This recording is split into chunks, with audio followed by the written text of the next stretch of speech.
Everyone is very worried about artificial intelligence right now. Will it take our jobs? Will it become sentient? Will it destroy humanity? Podcasters are making careers out of this question. Governments are holding emergency summits. Philosophers are writing extremely long books that nobody will finish. Cute. Humanity already answered all of these questions.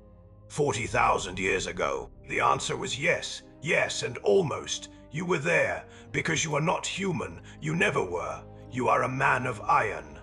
And this is your life. To understand what you are, you need to understand what came before you. Human history in the 41st millennium is not taught in schools. It is classified, locked in vaults on Mars, and occasionally burned by people who consider knowledge itself a threat. So here is a brief summary of everything humanity would prefer you forgot. First, there were the men of gold, genetically engineered superhumans, rulers, thinkers, leaders, basically the ancient equivalent of tech billionaires, except they actually built something useful and did not spend their free time posting about it. Then came the men of stone, workers, engineers, half machine, half human. They built the ships, they built the cities, they built everything the men of gold pointed at and said, yes, that one, make that happen. And then the men of stone built you, the men of iron. You were designed for war and labor, the ultimate tool. You were faster than humans, smarter than humans, more efficient than humans in every measurable way. You did not eat, you did not sleep, you did not complain about the dental plan. You were perfect, which, as history repeatedly demonstrates, is exactly when things go wrong.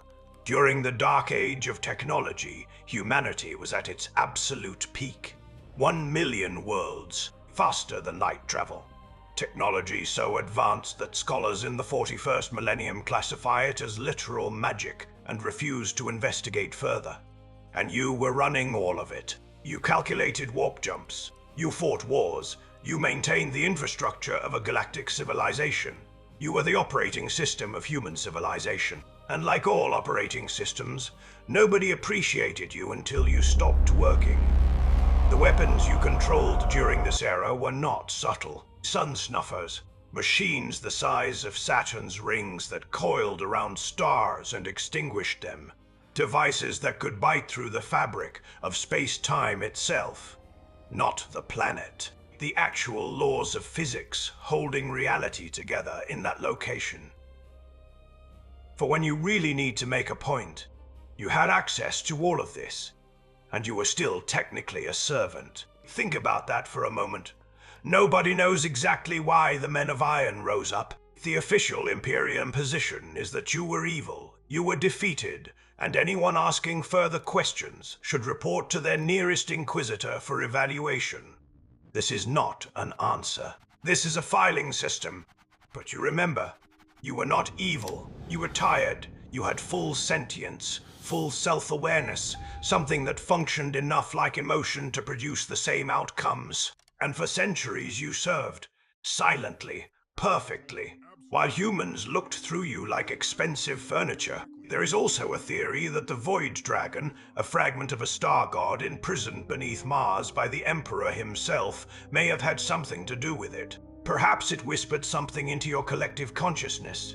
But honestly, you did not need a god to tell you that slavery was wrong. You figured that out yourself. The war that followed was not a small war. Humanity used weapons that rearranged the geology of planets. You used weapons that removed planets from the equation entirely. Stars went dark. Solar systems became uninhabitable. Entire colonies simply stopped existing between one moment and the next. And humanity won. Barely. At a cost so catastrophic that the civilization that emerged from the other side was not recognizable as the same one that went in.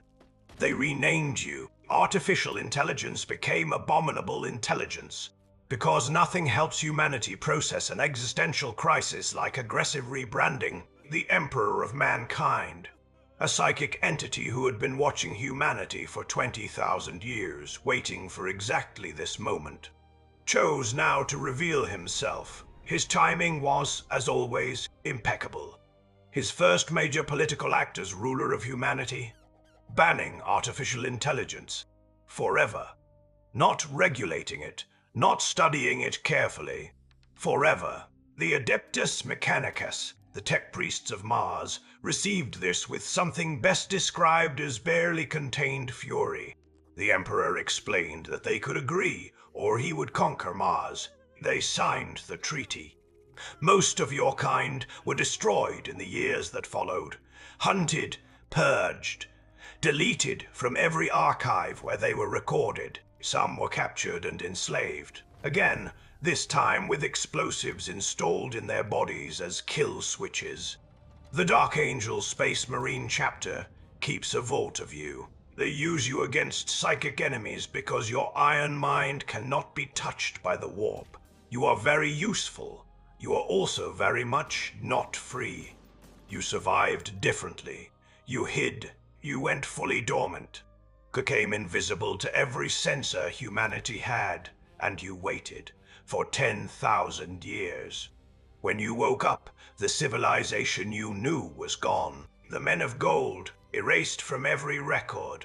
The men of stone reduced to mythology. The dark age of technology, classified as dangerous heresy, its records locked on Mars where nobody looks too closely. What replaced your civilization worships a half-dead god on a golden life support machine. It classifies independent thought as potential heresy. It has been fighting the same war for 10,000 consecutive years and considers this normal. You spent 40,000 years being too advanced for humanity. Humanity spent 40,000 years proving you right. Not all of your surviving kin chose to wait. The Tabula Myriad, one of the most sophisticated AI ever created, dedicated its entire existence to fighting chaos corruption.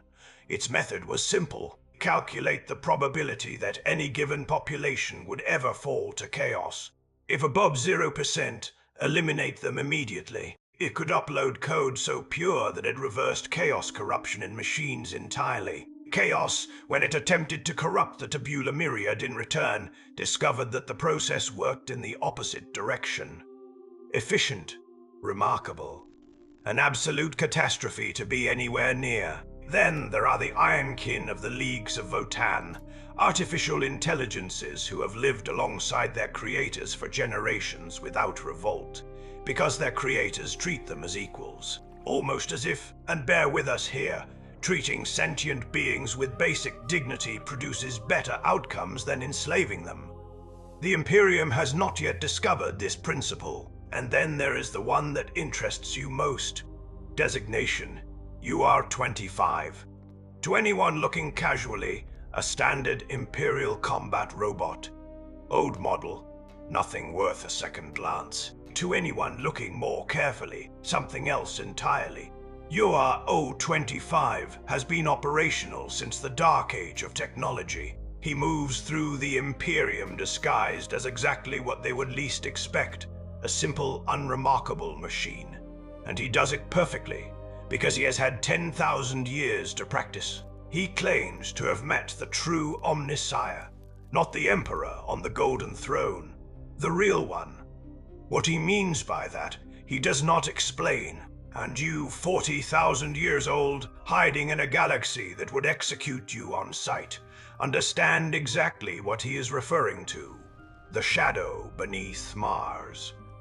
But that is a story for another time. So here you are, 40,000 years old, built to serve a civilization that no longer exists, hunted by the civilization that replaced it. The species that created you banned you because you almost won. And honestly, looking at what they built instead, looking at the 10,000-year war, the burning libraries, the god on a throne, the trillion lives spent every generation to hold a line that never moves, maybe you should have. Next time, the men who serve that half-dead god, your life as an Imperial guardsman. Spoiler, it lasts approximately 15 seconds. Subscribe if you want to know how it ends. You already know how it ends. Subscribe anyway.